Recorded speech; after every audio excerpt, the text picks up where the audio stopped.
Hello everyone. तो आज हम स्टार्ट करने वाले हैं माइक्रो इकोनॉमिक्स का बहुत इंपॉर्टेंट चैप्टर जिसका नेम है थ्योरी ऑफ डिमांड। ठीक है, अगर आप हमारे चैनल पे फर्स्ट टाइम आए तो please like subscribe and share. So let's start theory of demand. First of all इसका मीनिंग देख लेते हैं। Demand for a commodity is a desire to buy a commodity backed with sufficient purchasing power and a willingness to spend. ठीक है, तो demand क्या होती है? आप किसी कमोडिटी को बाय करना चाहते हो, परचेज करना चाहते हो, आपकी डिज़ायर है और आपके पास sufficient purchasing power like money भी है और अ विलिंगनेस टू स्पेंड भी है।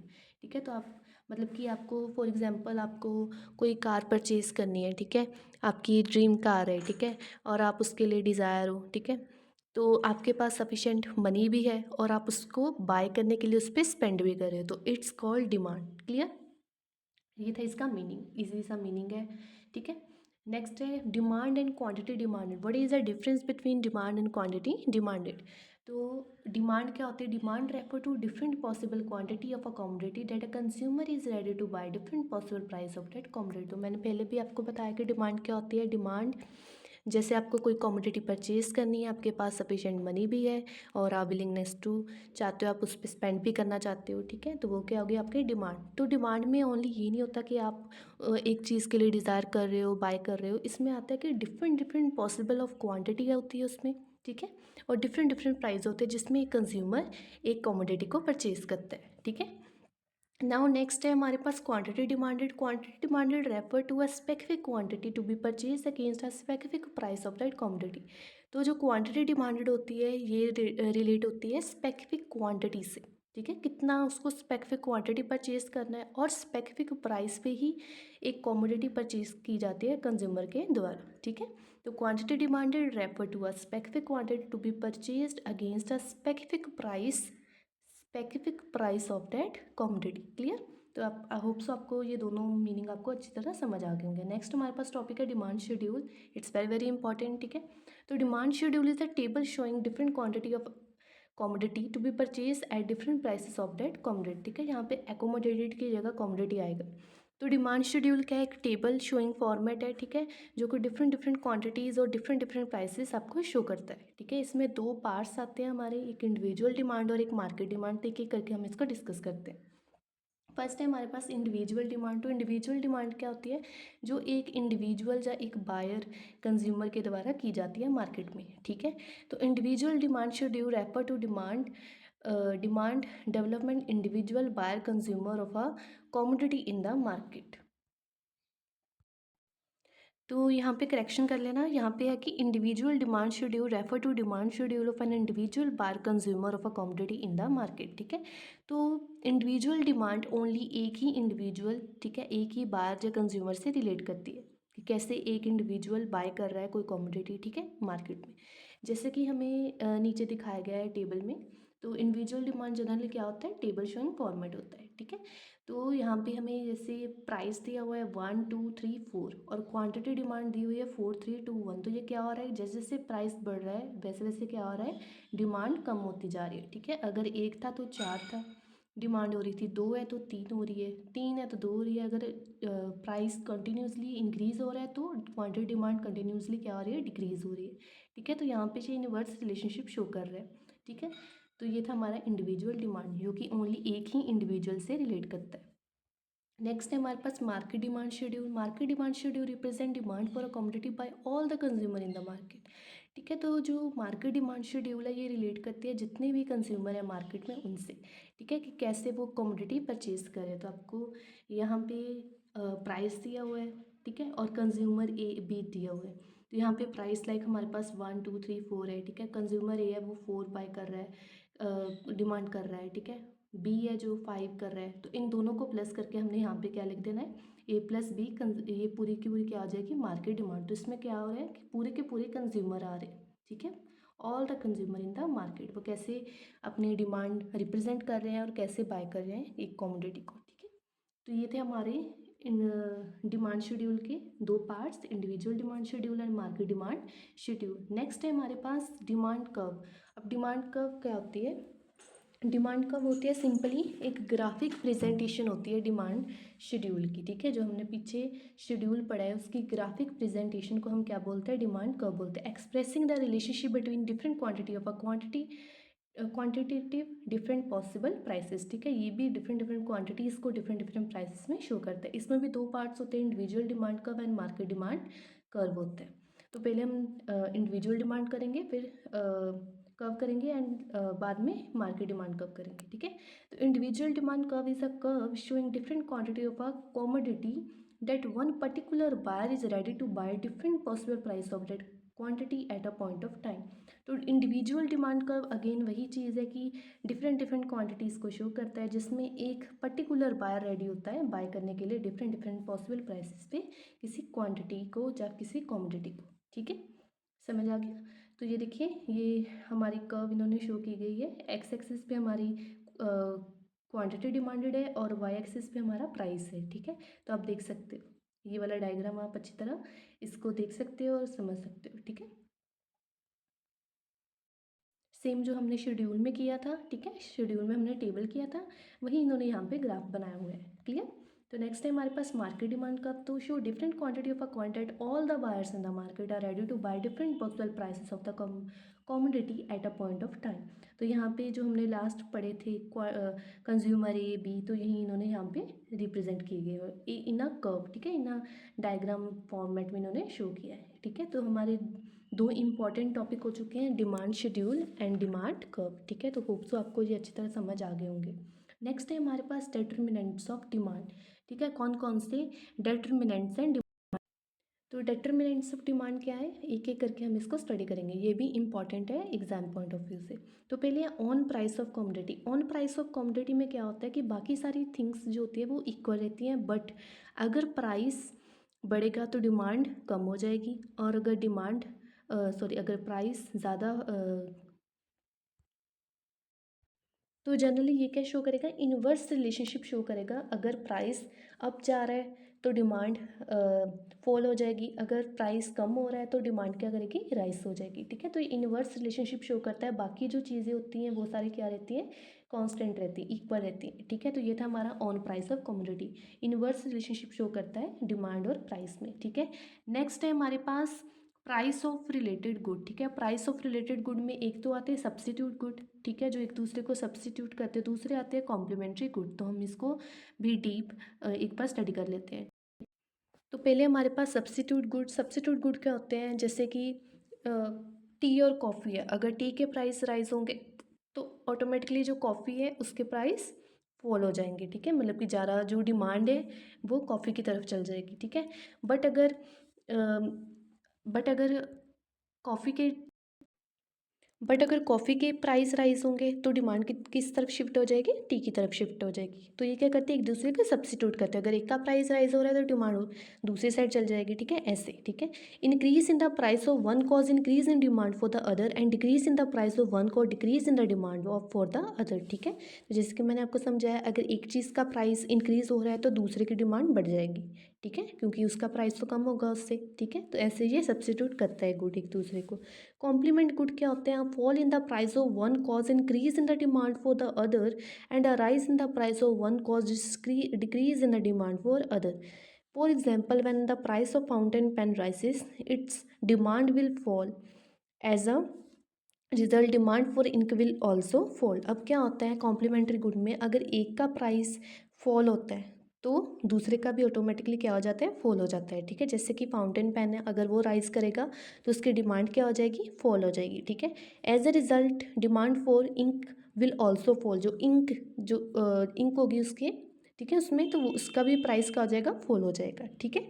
तो ये था कॉम्प्लीमेंट्री गुड। नेक्स्ट है हमारे पास इनकम ऑफ द कंज्यूमर। तो नेक्स्ट है हमारे पास इनकम ऑफ द कंज्यूमर। तो अगर कंज्यूमर की इनकम में चेंज आ रहा है, ठीक है, तो इससे भी उसके डिमांड पे मतलब कि अफेक्ट पड़ेगा, ठीक है। अगर कंज्यूमर की इनकम वही लो है, ठीक है, जहाँ पे उतनी ही है जितनी मतलब कि डेली उसकी होती है, ठीक है, तो उसकी जो डिमांड है उसमें कोई चेंज नहीं आएगा, वो जो प्रोडक्ट डेली बाय करते हैं वही करेगा, ठीक है। बट अगर उसकी इनकम में इंक्रीज़ हो रहा है तो इस इट मीन्स उसकी डिमांड भी क्या करेगी, राइज करेगी, ठीक है। Change in the income of the consumer in also influence his demand for different good, ठीक है। तो अगर इनकम में चेंज हो रहा है कंज्यूमर की तो ये उसकी जो डिमांड है उसको इन्फ्लुएंस करेगा, ठीक है, उसमें चेंज आएगा। The demand for normal good tend to increase with increase in income. तो लाइक जो भी वो गुड्स परचेज कर रहा है तो उसमें क्या आ जाएगी, उसकी डिमांड में इंक्रीज़ हो जाएगा, ठीक है। और जैसे कि उसकी इनकम में इंक्रीज़ हो रहा है तो उसकी डिमांड में भी क्या हो जाएगा, इंक्रीज़ हो जाएगा, ठीक है। अब जो नेक्स्ट पॉइंट है, फोर्थ पॉइंट है, वो है हमारा टेस्ट एंड प्रेफरेंस, ठीक है। तो डिमांड जो होती है वो इंडिविजुअल के टेस्ट एंड प्रेफरेंस पे भी डिपेंड करती है, ठीक है। तो टेस्ट एंड प्रेफरेंस किस पे डिपेंड करता है, ये किससे इन्फ्लुएंस होता है, एडवर्टाइजमेंट से। चेंज हो रहा है फैशन, उस पर डिपेंड है। क्लाइमेट पे डिपेंड है, ठीक है। न्यू इन्वेंशंस हो गए, उस पर डिपेंड है, ठीक है। बाकी सारी चीज़ें अदर थिंग्स बिंग इक्वल रहेंगी, but demand for those could increase for which consumer develop strong taste and preference, ठीक है। जिसके ऊपर वो जो कंज्यूमर अपना डेवलप कर रहा है स्ट्रॉन्ग टेस्ट एंड प्रेफरेंस, उसमें क्या आएगा, चेंज आएगा, ठीक है। एक्सपेक्टेशंस, अब कंज्यूमर एक्सपेक्ट क्या कर रहे हैं, ठीक है, उस पर भी डिपेंड है कि क्या एक्सपेक्ट कर रहा है वो इन फ्यूचर में, क्या। अगर कंज्यूमर को लग रहा है कि जो आने वाला कल है, ठीक है, नियर फ्यूचर है, तो अगर उसमें कोई डिमांड फॉल होने वाली है, ठीक है, तो वो आज क्यों बाय करेगा, ठीक है। तो वो सोचता है कि आज क्यों बाय करना है ना। तो अगर फ्यूचर में कोई चीज़ का प्राइस राइज होने वाला है तो वो ज़्यादा से ज़्यादा प्रेजेंट में ही सब कुछ इकट्ठा करने की कोशिश करेगा, ठीक है। तो एक्सपेक्टेशंस पे भी डिपेंड है। तो ये 5 मोस्ट इंपॉर्टेंट डिटर्मिनेंट है on price of commodity, price of related good, income of the consumer and taste and preference, and last है हमारे पास एक्सपेक्टेशन। होप सो आपको ये अच्छी तरह समझ आ गया होगा, ठीक है। तो नेक्स्ट हमारे पास टॉपिक है लॉ ऑफ डिमांड, ठीक है। लॉ ऑफ डिमांड बहुत ही इंपॉर्टेंट टॉपिक है, ठीक है, एग्जाम पॉइंट ऑफ व्यू से। तो in simple language law of demand क्या कहता है, law of demand state that other thing remaining constant there is an inverse relationship between quantity demanded and on price of the commodity. तो in very very simple language law of demand हमें बताता है कि inverse relationship है किसमें, price में और quantity demanded में, ठीक है। तो किसमें इनवर्स रिलेशनशिप है, प्राइस में और क्वांटिटी डिमांडेड में। अगर सपोज प्राइस इंक्रीज हो रहा है तो डिमांड क्या होगी, डिक्रीज होगी, ठीक है। बट अगर प्राइस डिक्रीज हो रहा है तो डिमांड क्या हो जाएगी, राइज हो जाएगी, ठीक है। तो ये इनवर्स रिलेशनशिप कौन बताता है हमें, लॉ ऑफ डिमांड, ठीक है। तो होप सो आपको समझ आ, ठीक है। तो एक बार मैं आपको दोबारा से बता देती हूँ इसका meaning. Law of demand stated other thing remaining constant, जो बाकी की थिंग्स है वो क्या रहेंगी, कांस्टेंट रहेंगी। बट इनवर्स रिलेशनशिप किस में होगा, क्वांटिटी डिमांड में और उसके प्राइस में। कोई भी कमोडिटी है अगर उसके प्राइस में और क्वांटिटी डिमांड में इनवर्स रिलेशनशिप है तो ये बताता है कि लॉ ऑफ डिमांड, ठीक है। क्लियर, आगे इसका नेक्स्ट।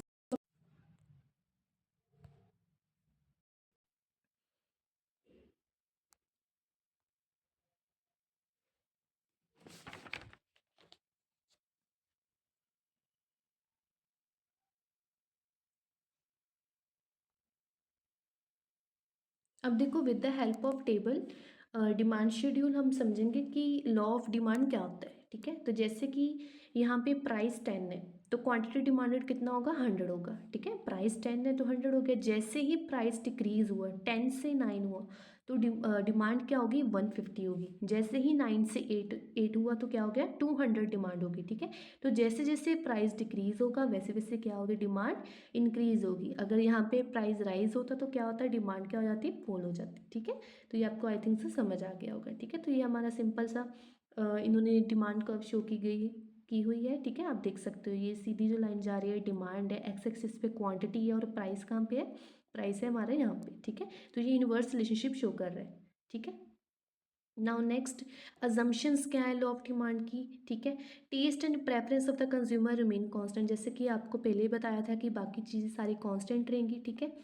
सिर्फ प्राइस एंड जो डिमांड है उसमें ही चेंज आएगा, ठीक है। तो टेस्ट एंड प्रेफरेंस में कोई चेंज नहीं आएगा। There is no change in income of the buyer, buyer की इनकम में कोई भी चेंज नहीं आएगा, ओनली लॉ ऑफ डिमांड में, ठीक है। Price of the related good do not change, price of जो रिलेटेड गुड है उसमें भी कोई चेंज नहीं आएगा, ठीक है। Consumer don't expect any significant change in the availability of the commodity in near future, ठीक है। तो लास्ट पॉइंट है, यहाँ पे लिखा नहीं है मैंने, आप लिख सकते हो, ठीक है। तो कंज्यूमर कोई एक्सपेक्ट नहीं कर रहा है कि फ्यूचर में कोई चेंज आएगा, ठीक है, नियर फ्यूचर में कोई चेंज आएगा। तो ये थी बहुत इंपॉर्टेंट असम्पशन है, ये law of demand very very important है, ठीक है।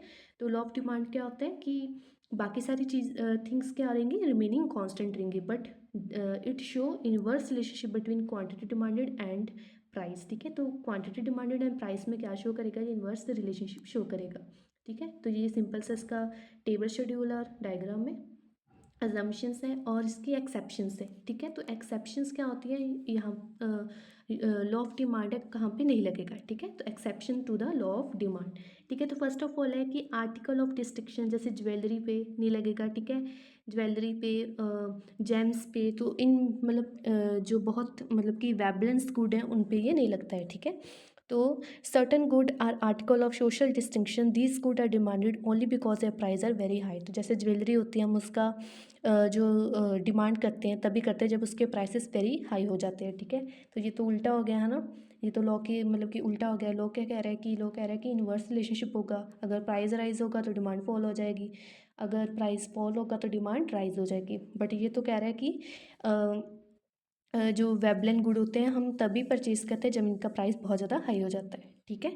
अगर इनके प्राइस फॉल हो जाते हैं वेबलेन गुड के तो हम इसको ज़्यादा देर मतलब कि हम परचेज़ नहीं करते हैं, ठीक है। तो यहाँ पे एक्सेप्शन है कि यहाँ पे article of distinction Veblen good में जो हमारा लॉ ऑफ डिमांड है ये नहीं लगेगा, ठीक है, क्लियर। नेक्स्ट है हमारा गिवन। अब गिवन गुड कौन से होते हैं, जैसे बाजरा वगैरह हो गया है, ठीक है।